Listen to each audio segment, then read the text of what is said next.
Thank you so much for the kind introduction. I'm Michaela Eichinger, a physicist working in the product team of quantum machines. And today I want to walk you really through the next architecture that is required to achieve fault-tolerant quantum computing at scale. But before I do that, let's take a step back and see what the state of the art in quantum computing is. And I think many of you probably saw this picture where we can see, Google Quantum AI's dilution refrigerator and their setup for their Willow system. And I think this is really resembles where this field is today. However, this kind of system is actually not enough to really usher us into the next stage of quantum computing. Let's briefly break down what the typical stack is of a quantum computing system. So we would have the quantum processing unit at the very bottom of a dilution refrigerator, then our controller that sits at room temperature, and then typically a host sends instructions or waveforms to the controller that then in turn executes the analog sequence to the quantum bits, and also analyzes or gets the measurement backs and streams those back to the host. This is not sufficient because if we look what is needed for tolerance, actually we can break it down into several points and then also see why this architecture will not be enough for the next stage. So on one hand, I think we can all agree that we need very low physical error rates, so high fidelity single and 2-qubit gates on our entire qubit chip.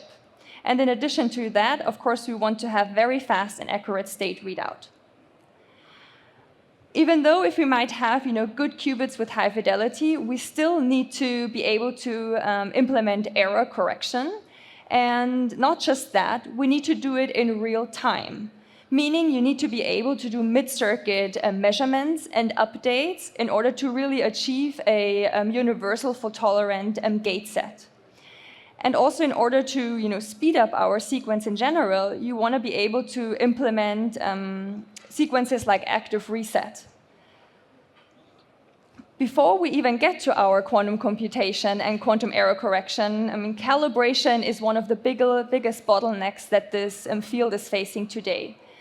Especially solid-state-based architectures like superconducting qubits, they suffer from drifts that range from milliseconds to minutes to hours.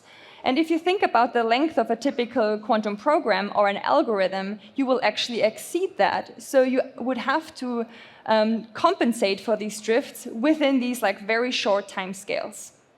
So what we need is actually a support for automated intra-job recalibration.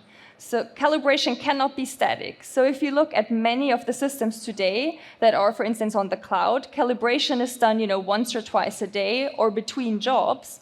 But if we look at drifts that really happen in milliseconds, I think it's becoming quite clear that we need something that supports a different way of doing calibrations and monitoring of the performance of our devices. Putting all of these together, there is actually a demand for a lot of classical compute. So we need that for the error correction in real time, as well as for the fast and adaptive calibration.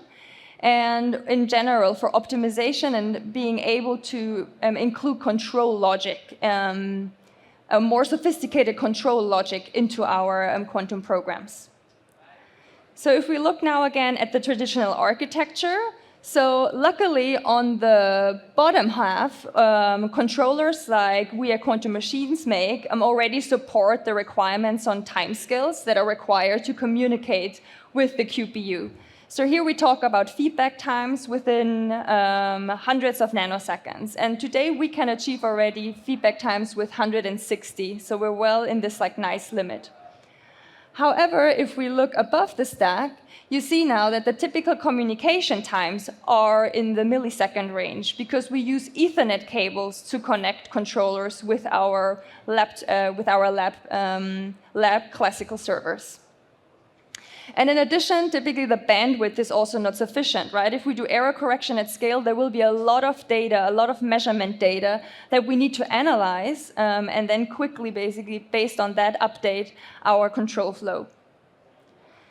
So we at Quantum Machines actually did a lot of research in figuring out what the requirements for each of these layers actually are.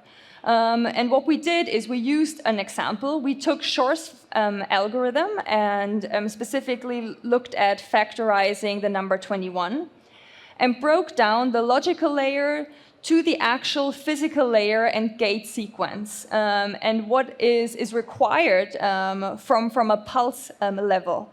And as you can see, just for this example, just running a Shor's factorization algorithm to factor the number 21 would require 1,050 qubits, and most importantly, it requires these decoding-based feed-forwards, meaning these are actions, these are pulses mid-circuit that depend on the measurement results that you analyzed.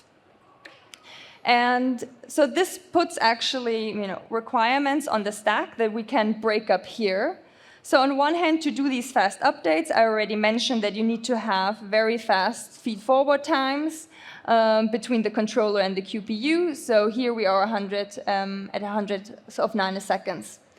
But now above here, you see actually for the controller latency, controller decoder latency, you can only have around 10 microseconds. So, and if we remember what we typically have are milliseconds. So we need to rethink the architecture on how we actually implement quantum error correction and how we access additional classical resources in order to do decoding. And then, of course, for the decoding itself, so a decoder is just a classical algorithm that runs on maybe an FPGA, GPU, or CPU, and it needs to be very fast, because if you don't decode the errors of your system enough, these errors just pile up and they will basically halt your entire quantum computation. So what we did now is actually we went ahead with our partner NVIDIA and built the first reference architecture for fault tolerance. And in this case, we took the OPX 1000, our flagship controller, and built a tight link to NVIDIA's GPU-CPU Grasshopper unit up here. And we did that by building a component called the OP-NIC. So this is a PCI Express card which sits in the NVIDIA server, and it establishes an optical link between those two systems. And now those two can communicate with under 4 microsecond round-trip latencies, meaning we're now fulfilling actually this requirement of around 10 microsecond to communicate with another very advanced classical server. And in addition, these optical links also give you a lot of bandwidth in order to really stream a lot of data back and forth between those two architectures.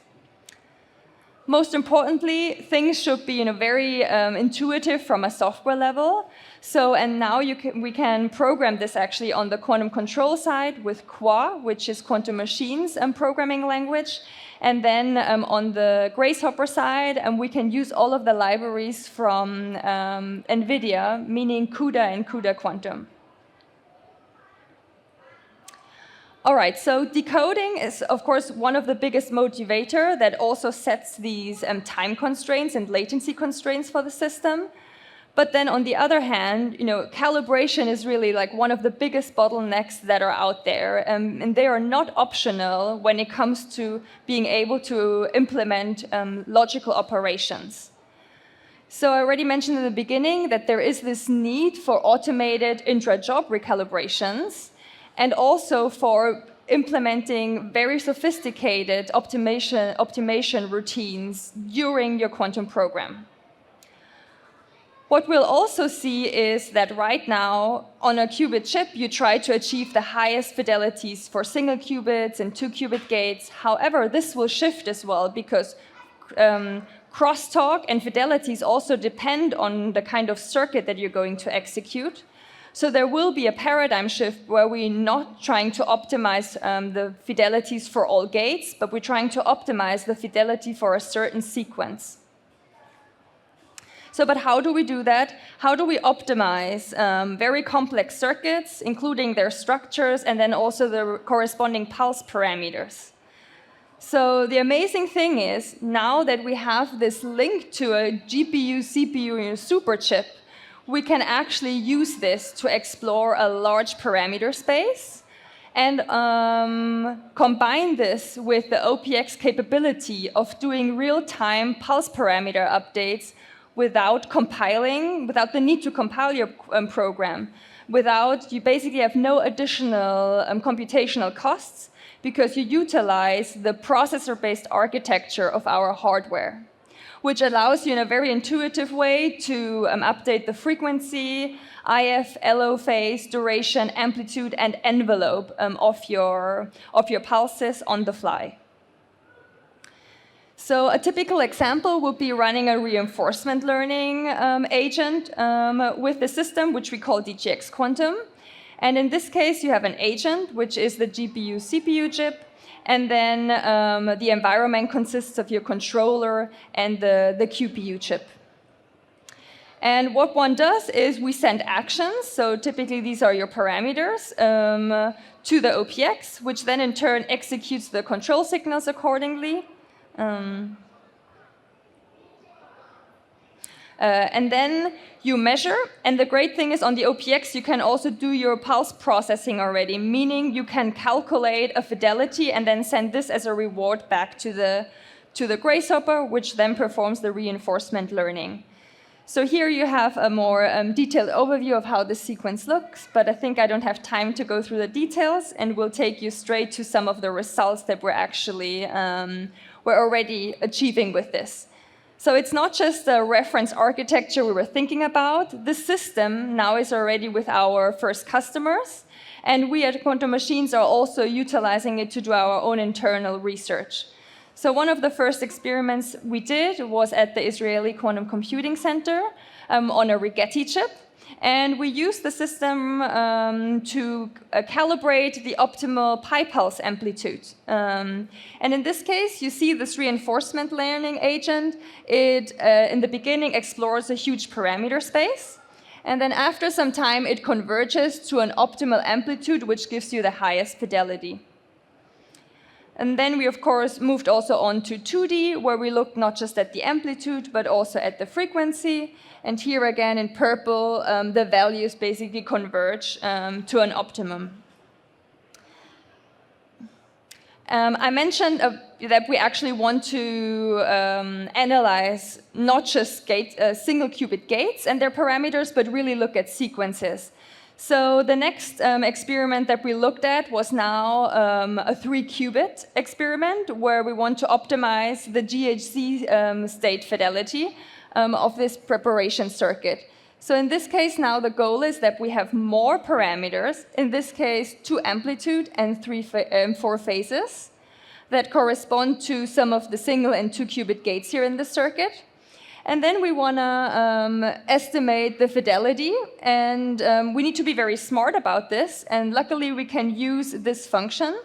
And this is, in order to obtain the values for here, you basically need to switch measurement bases and perform several Pauli measurements. But with the OPX 1000, it's very intuitive to do that, and then also estimate the fidelity on the hardware and send that value back. So here, just in a nutshell, now we send as actions 6 parameters, which the OPX then basically executes the GHZ circuit with, and then we get the fidelity estimate back, and the agent will learn on that. And I want to emphasize that this is possible because of the parametrized circuit representation, and then also the parametrized pulse representation that we have within our processor-based controller. So there it's very intuitive to really stream in a new value for the pulse and then stretch it or change the frequency. So you really have a new playground to do these parameterized updates with many parameters, right? We're not just speaking, of course, this is an example of 6, but now we have a full CPU, GPU cluster that can actually explore a much, much larger parameter space. And because of this high bandwidth link, you're also able to then stream all of these values in and update larger and larger circuits. So and here are the results. So we have here, of course, we want to compare with something that is static. So we have a white curve here that corresponds to a calibration where we did it just once, and then we just interlace it with the optimized calibration routine. So for each iteration, we're basically doing a round of machine learning, then measure with like the baseline values, and then measure with the optimized values. And you see over time, the baseline value actually drifts, as one would expect, because of the natural drift that superconducting qubits experience. However, if we now have the reinforcement learning agent on, you see after a few hundred iterations, the baseline is actually higher and stays consistently high. Yes, and I just want to bring us all back now to quantum error correction and just emphasize that this is, of course, is still a strong push what we want to achieve. And NVIDIA actually is already intensively working on a quantum error correction library. And we're pushing for really a strong code-based alignment between us and them in order to make it even more intuitive to use the tools that are out there and just combine it now with this processor-based architecture that is now available to the researchers today. Thank you very much.